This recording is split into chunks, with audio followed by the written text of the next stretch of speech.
It's sticky time. Oh my gosh, I forgot that they did that. Coming up next after La Brea and Average Joe. What is with you and La Brea? Dude, You're it's always on about La Brea. I've never even heard. I've only ever heard of the show because of you. But have you seen? Okay, so you've never seen it. Basically what it is, and I'm going to tell you about La Brea, and then we'll get back to the caveman thing, is that, well, and La Brea is like caveman related because they get transported in like this alternate universe with like dinosaurs and like the time's all twisted up and stuff. But, wahoo. But La Brea, basically, it's like Los Angeles, and this big like hole opens up in the middle of LA, and like people fall into it. And it's like, oh, like there's dinosaurs, and we're back in time, and there's all this weird stuff going on, and I don't understand it. How can we get our loved ones out of the hole? And like that's the premise of the whole show. I like this. Sounds pretty good. You gonna watch it? No. Okay. Well, and you've heard about Average Joe, right? No. Dude, I know, like. I know I'm never going to watch these shows either, but they're terrible. Average Joe is this guy who's a rock star, right? Keep in mind, I lost 2 bits of health against my will. Okay. Like, there was nothing I could have done again. Oh, I remember this guy. Yeah, this sucks. Like... You might want to go get some coins. I can't. Do you have to pound his teeth? I have to clean his teeth, yeah. Oh, Mario, I'm a dentist. Dr. Mario is in the house. But basically, Average Joe, right? This guy's a rock star. My dad, the rock star? No, he actually is a rock star. No, the show. My dad's a rock star. Shut the fuck up.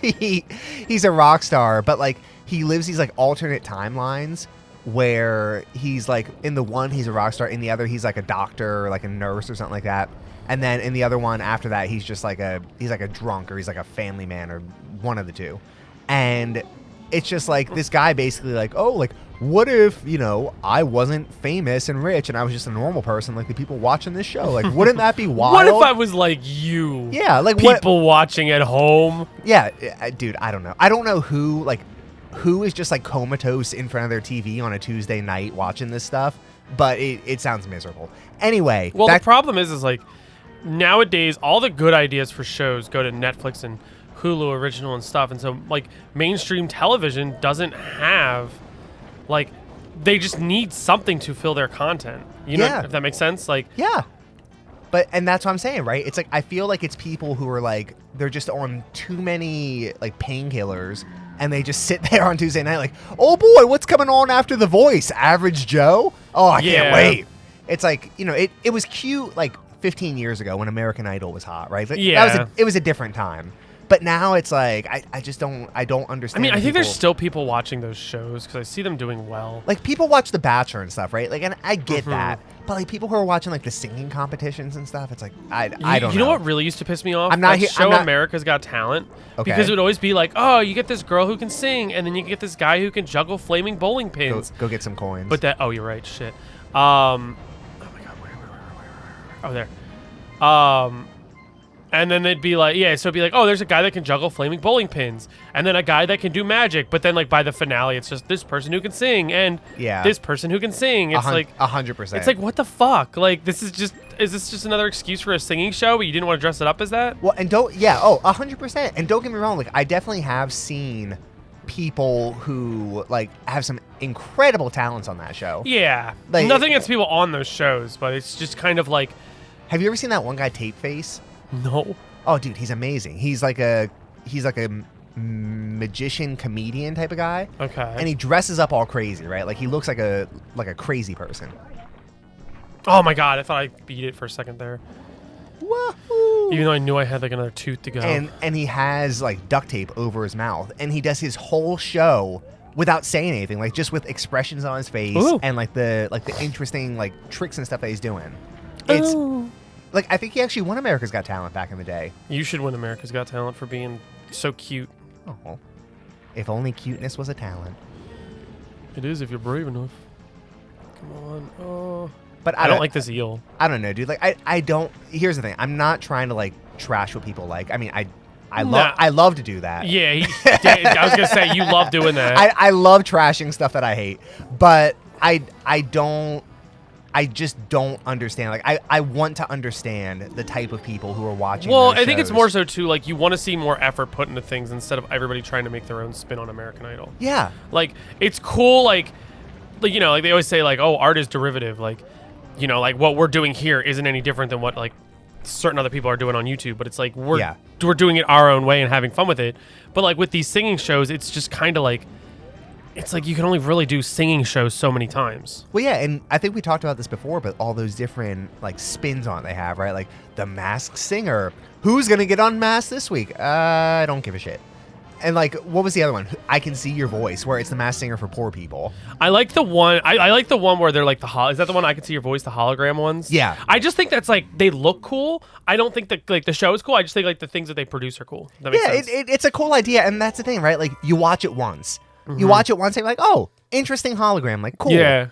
And then it's like, okay, and like, am I just gonna like get invested in this and watch? I can this die, by the way. Don't do it. No, I can't. I'm just saying I can. I'm not gonna. It's just really stupid that If you fall in the hole, you can die. No, I can run into health. Watch. By the time I get to that shine sprite, I'll probably lose. Just ground pound. You can't. Yeah, there's no way. Like that's why I'm saying like I was stupid about the first part was because there's no way I can fall down and get to the eel without losing 2 bits of health. You know what that big hole in the ground reminded me of? Leave my mom out of it. La Brea. La Brea. La Brea. La Brea. Real quick, though, I do want to get back to the caveman thing. Name a successful caveman franchise besides the Flintstones. Yo, mama. It doesn't exist. It doesn't exist because you know why? Every like caveman media that has ever been produced. Here's this caveman. Oh, this little shit. Every caveman like media or film or anything that's ever been produced, it's always just like the same thing. It's like, oh, the struggle for fire. Yeah. Or, oh, like, how are we going to kill this mammoth? Like, it just... Oh, hey, yo. I'm here to race you to the flag. I'm going to just cheat it so bad. He's such a little cultural appropriator. Oh, yeah. I was like, wait, no, he's not. I was like, oh, yeah, he is. He's trying to be like the... Maybe, you know what it is? Maybe he was like, here's the idea. Maybe it was because he, as a child, was like abandoned in Isle Delfino, right? Little tragic backstory time. I'm gonna lose this. Give it to me. And so he was abandoned as a child, and left here, and so he wanted to be the Pianas, but because everyone made fun of him, they're like, "You're not like us. You're different." So he started hiding who he was in the costume. See, now you feel bad. Well, the Pianas are dicks. They are. Haven't you realized that yet? Maybe it's their lack of infrastructure and educational system that makes them so petty. Yeah, but they can run a kangaroo court pretty well. Kangaroo court! Kangaroo court! Oh, Cindy's playing Animal Crossing. Fuck yeah. Oh. Yeah, I think that's a very feasible backstory for him. Like he came here from Legend of Zelda, right? Like they had an economic collapse in Legend of Zelda. No! He lost his job. They're like, oh, no more mail. He's like, okay, well, I gotta do something. And so he just like, he got lost at sea. No, he's the son of the mailman. He's the son of the mailman. And the mailman left his son. That's the story. The mailman went to go get a pack of cigarettes from the Never store. came back. The Shell Secret. Okay, that one's not bad. I'll be right back, sweetie. I have to go to the rupee ATM. I have to go get my dick cleaned. That's not even funny. I'm sorry. Yeah, I don't know why I laughed at that. It's such a bad. It's just like I'm trying to think of something funny to say, so I said dick cleaning. I have to go smash some pots down by the market. I'll be back in an hour. Oh, where do we go now? Up. If it's up, then it's up, then it's up, and it's stuck. Oh yeah, baby. Yeah, this I don't remember the Shell Secret one. There's one that's like really fun to do. One of these secret ones, and like it's fun to watch people speed run it because they like shortcut it real bad. Come on. Oh, wahoo! So Dan, we're probably like I think 2 or 3 shine sprites away from. Be present. We're like 2 or 3 shine sprites away from the final boss. So you fucked up, man. I mean, you still need to get them. That's the thing. Trust me. Trust. I can do it. There it is. You just gotta go inside the little shell. What's in here? Whoa! I would stop going in there. Yeah, really. Oh, this is the one. This is the one that's like really fun. As a kid, I was like, what do I do? What do I do? I couldn't figure it out. And then I realized like this was glass and I have to like... Dude, just shouts out to Nintendo for the level design over the years. Yeah. They really do know how to get creative. And is this one? No? I'm thinking it's got to be. One of these nails has to be. If not, I'm just going to keep going. Okay. Because I don't feel like... Okay. Keep going. Yeah, no, Nintendo, like, that's the thing. Nintendo knows how to make a good game. Yeah. It's just, like, people nowadays, like, they're like, oh, well, this isn't, like, 1080, or this isn't, like, 4K, like, realistic graphics. Like, I want this game to be super spectacular, and it's very cartoony. And it's like, well, no shit. That's what Nintendo does. Yeah, like, it's an art style. Like, yeah, and, like, look at a game like this. Still holds up to today. You know, like, I'm not looking at this game and I'm like, oh, this looks kind of dated. yeah. Like, if I were to go back and play, like, the first, I don't know, like, oh, God. Oh, my God. What? That was just my stupid ass. Wahoo. If I were to go back and play, like, the first Halo or something, it's like, oh, it kind of looks dated. Yeah. Like, it still has a little charm to it, but that's not, like, and that's not saying it's a bad thing. I'm just saying that, like, it's not as hold-up-y as this is. Yeah, I get you. But like Mario 64, right? Like that game looks dated as hell. It does. Kinda. It does. It looks dated as hell. Oh my God, I just, fuck! It's okay. Mario 64 is like dated. Like it's all polygons. It was like you just pissed me off talking shit on Mario 64, okay? Can you not? it's just old. Oh. I love it. I also own 5 different copies of Mario 64. Here we go, Dan. Now you're pissing me off because you know 4 of those are mine. Things Nintendo fans say. How many copies of Mario 64 do you have?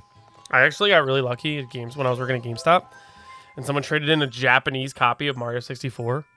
So I have it. It's just Mario 64, but How many other copies you got? of Mario. No, it was Mario 64 for the DS, not just Mario 64. How many other copies? Just one.